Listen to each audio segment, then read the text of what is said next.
تخيل تجمع اليو اي واليو اكس بمهامهم ومسؤولياتهم ومهاراتهم مع بعض. تخيلت؟ اهو ده موضوع حلقتنا. باختصار مجال النهارده هو اليو اي يو اكس ديزاين، او كما يقول عليه البعض الويب ديزاين. بس كده، اتمنى ما كنتش طولت عليكم. حيلك استنى، احنا لسه بنبدا.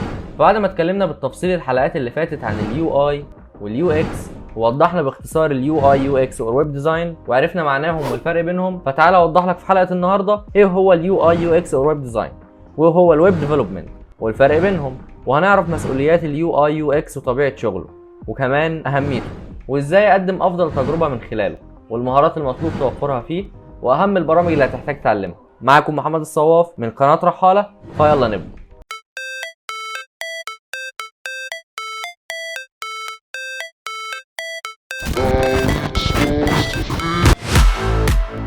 فخلينا نفتكر ايه هو اليو اي يو اكس او الويب ديزاين. زي ما وضحنا الحلقات اللي فاتت، هي عمليه التصميم كامله وشامله واجهه المستخدم وتجربه المستخدم، وبعيده كل البعد عن برمجه الموقع. وبالنسبه للويب ديفلوبمنت، هي عمليه برمجه الموقع كامله وبتنقسم لفرونت اند وباك اند، واظن كده الفرق بينهم واضح، بس نوضح اكتر لان بيحصل لبس كبير مع اغلب الناس بسببه. ببساطه الويب ديزاين مسؤول عن واجهه المستخدم وتجربه الاستخدام من جميع نواحي التصميم والاداء، والويب ديفلوبمنت مسؤول عن برمجه الموقع كامل وتطويره، فهي باختصار الجزء التكنيكال الخاص بالموقع، الكودينج يعني. فمن هنا نقدر نتكلم عن طبيعه عمل اليو اي يو اكس ديزاينر. فهو مسؤول عن عمل ابحاث لفهم الفئه المستهدفه وفهم احتياجاتهم وطريقه تفكيرهم، تحليل البيانات الناتجه عن عمليه البحث لتحديد افضل خواص البرنامج وطريقه عمله، توفير تجربه سهله الاستخدام وجذابه بصريا وتتماشى مع هدف العمل، انشاء واجهه تنقل العلامه التجاريه والهويه البصريه، عمل تصميم يمشي مع احجام الشاشات المختلفه، الموازنه بين المظهر الجمالي والخدمات المطلوبه، وكمان مسؤول عن بناء علاقه بين التطبيق والمستخدم. فاليو اي يو اكس ديزاينر بتتلخص طبيعه عملهم في 4 مراحل اساسيه، وهم: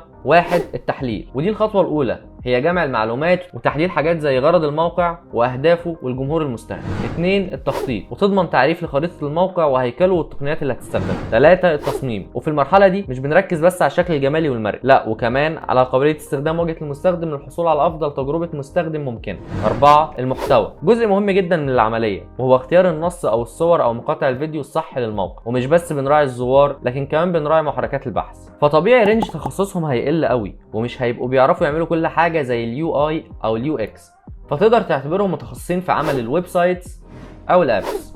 فكل كلامنا هيكون اغلبه عنهم لانهم اكتر انتشار في المجال، فاللي يتطبق على الويب سايت يتطبق على الابس، وممكن غيرهم كمان، بس مش منتشر وتقدر تقول عليه مش احترافي. فبما ان الويب سايت والاب هم جوهر انشطه التسويقيه عبر الانترنت، وبما ان الانطباع الاول بيدوم، فبالتالي بيكون مهم. فخلينا دلوقتي ندخل في اهميه اليو اي يو اكس ديزاين. فهي بتحافظ على ولاء المستخدمين للمنتج والعلامه التجاريه، لانك بتحاول توفر احتياجات المستخدم وبتهدف لتقديم تجارب ايجابيه ليه، بتجعل المنتج او الخدمه اكثر تميز، لان دي المفروض خدمه خاصه بيك وبتميزك عن غيرك. تحسين صوره العلامه التجاريه، وده ناتج من تجربه المستخدم الايجابيه، سبب في زياده عدد المبيعات بغض النظر اذا كنت بتبيع منتج او خدمه، لان الغرض الرئيسي من تصميم الويب سايت او الاب هو تحويل الزوار الى عملاء. عشان كده مهم تخلي كل عمليه على موقعك تبني علاقه قويه مع المستخدم من خلال حصولك على تصميم قابل صفحتك والاهتمام بتجربه الاستخدام. طب ايه اللي ممكن يخلي تصميم الموقع كويس، او بمعنى اصح ازاي اقدر احقق افضل خدمه، وايه الحاجات اللي المفروض احطها في الاعتبار وانا بصمم الموقع؟ باختصار هي نفس الحاجات اللي ذكرناها في واجهه المستخدم، بالاضافه اللي ذكرناها في تجربه المستخدم، زي تلبيه احتياجات المستخدم. يعني مهما كان اللي بيعمله المستخدم باستخدام منتجك او خدمتك، لازم تتاكد من انه قادر على تحقيق النتيجه المطلوبه.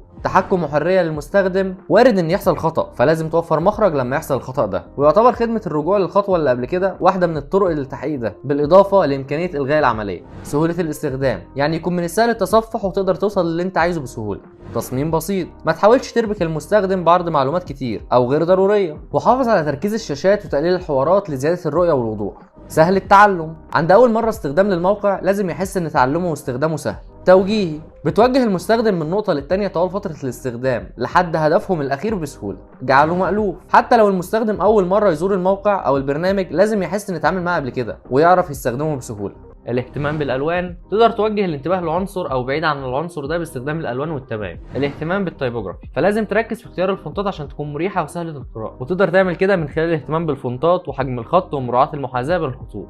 الاهتمام باللاي اوت. الاهتمام باماكن العناصر الموجوده في الصفحه وهيكل الصفحه ممكن يساعد في لفت الانتباه لاهم المعلومات وكمان سهوله قراءتها. الاهتمام بالمساحه السلبيه، والهدف منها فصل رسالتك عن هيكلها. وبالنسبه للمهارات المطلوب توفرها في اليو اي يو اكس ديزاينر، وهي بتشمل كل من مهارات اليو اكس ديزاين ومهارات اليو اي ديزاين. فخلينا نفتكرها ونبدا بمهارات اليو اكس ديزاينر. واحد، قوي في البحث وتحليل البيانات. طبعا ده لفهم الفئه المستهدفه وفهم احتياجاتهم وطريقه تفكيرهم. مهتم بالتفاصيل وحل الالغاز والمشاكل وعنده عقل فضولي. مهتم بفهم سلوك الاشخاص واسبابهم وايه اللي ورا دوافعهم وسلوكهم. القدره على عرض الافكار، لانه حلقه وصل بين العميل واليو اي ديزاينر والمبرمج. مهارات تواصل وحل المشكلات، لانك مسؤول عن التواصل مع العميل وايجاد حلول المشاكل اللي وارد حدوثها. يقدر يشتغل مع فريق لان دي طبيعه شغله. وبالنسبه لمهارات اليو اي فهي لازم يكون قوي في الكلر لاي اوت اند تايبوجرافي، ودي مهارات اساسيه اي ديزاينر لازم يبقى عنده علم بيها، على درايه بالهويه البصريه ويقدر يطبقها في تصميماته. ومتمكن في تطبيقات نظريات التصميم زي البالانس والكونتراست والوايت سبيس. مهارات تواصل وحل المشكلات، لان طبيعي هتقابل مشاكل في التواصل مع العميل، فلازم تعرف تتواصل معاه وتفهم هو عايز ايه بالظبط وتطبقه في تصميماته. يقدر يشتغل مع فريق، وده لان شغلك بيفرض عليك على طول انك تشتغل مع فريق. ولو حابب تبدا في المجال ده يبقى لازم تبدا تهتم بالمهارات المطلوب وتبدا في تعلم البرامج اللي هتساعدك في الانتاج. ولازم تتعلم واحد من البرامج اللي هنقولها دي على الاقل خالص، ويفضل واحد بس عشان ما تشتتش نفسك، زي فيجما، ادوبي اكس دي وسكتش. وفي برامج تانية هتكون اضافه كبيره ليك لو اتعلمتها زي ادوبي فوتوشوب وادوبي اولستريتور. وبكده يبقى وصلنا لاخر حلقتنا. اتمنى ما كنتش طولت عليكم، وانتظرونا في الحلقات اللي جايه. مع السلامه.